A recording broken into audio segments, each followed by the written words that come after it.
Visual to blindness.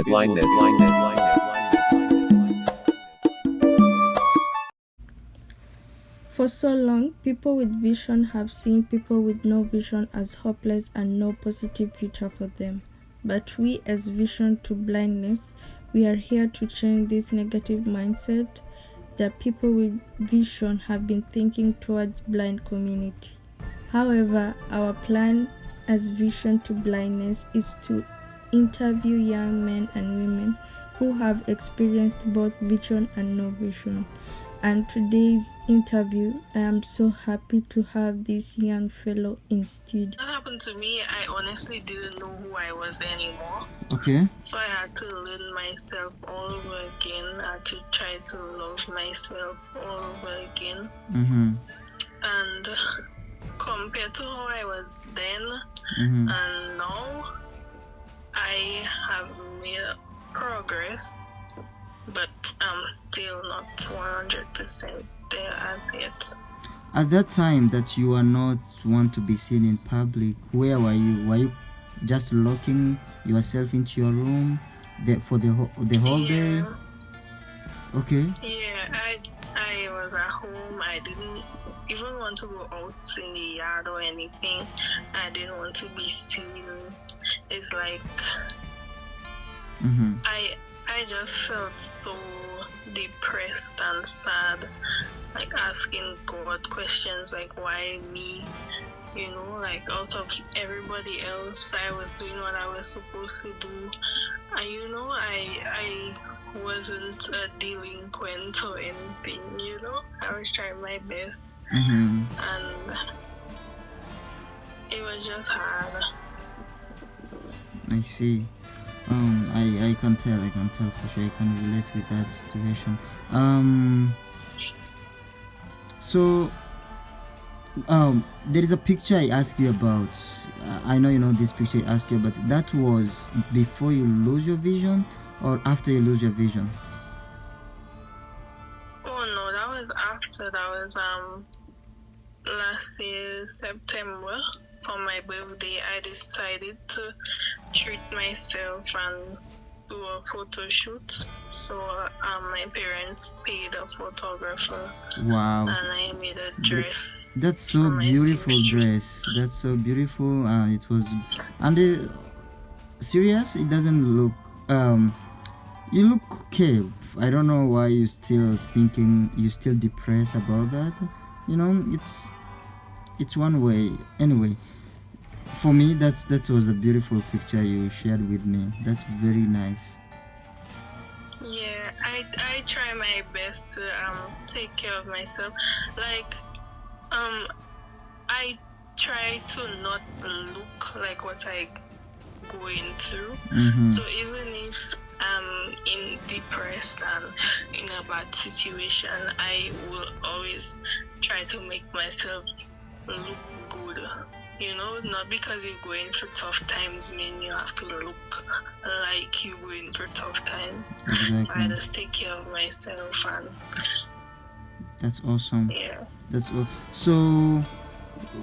Right now, as we are talking, as we are doing this interview, are you still that afraid of going in public, or are you still looking at yourself in the room?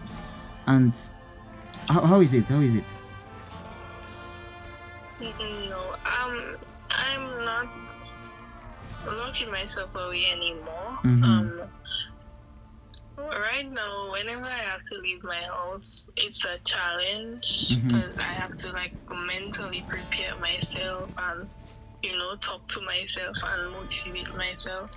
But I do it because first of all, I wasn't the one who made myself sick, so it's not my fault. Okay. And it can happen to any one of us, you know, Mm-hmm. because you know I never thought that You I didn't would choose be- it. Yeah.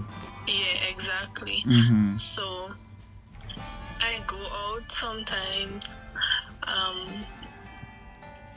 I want to attempt to go back to school Okay. sometime this year. but it's a process, and I'm just, I'm not being too hard on myself. I'm just taking my time, and Okay, I will come. I will come to that part of school. Let me ask you about who helps you.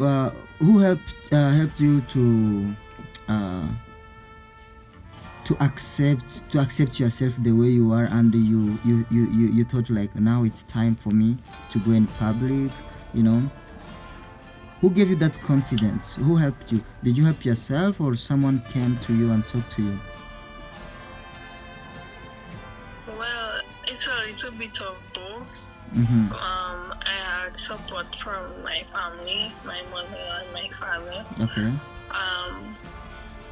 And some close, like, family friends that would, come by, and some people that I look up to, like some YouTubers, and there are certain, people that I see on social media, and it's like, being blind or having a disability doesn't stop them. Like, recently I came across this young girl from Barbados, Okay. and she's totally blind, and she got called to the bar recently as a lawyer. Okay. And there's another one who is deaf blind, and she's also a lawyer, and is like, she's also a lawyer, and it's like she was giving her story. Is my background noisy? A little bit. You can. Okay, that's cool. Hello, sorry about that.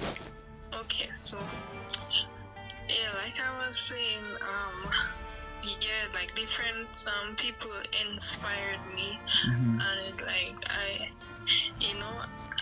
realized that it's not the end. Like, I can still have a life. I can still do something, and I think my perspective on becoming blind or visually impaired Mm-hmm. has a lot to do with my country, because we have such a small population, and there's not really a lot of disabled people or visually impaired people that I know of, and it's like, I didn't know, for lack of a better way to put it, I didn't know how to be blind. Mm-hmm. I didn't have any visually impaired friends. Mm-hmm. Like, my whole life was, Mm-hmm. I was depending on my eyes, and when that happened to me, I was just so confused, and I felt alone, and I was like, oh my God, like, what am I going to do now? Is my life over? Mm-hmm. And Visual to blindness.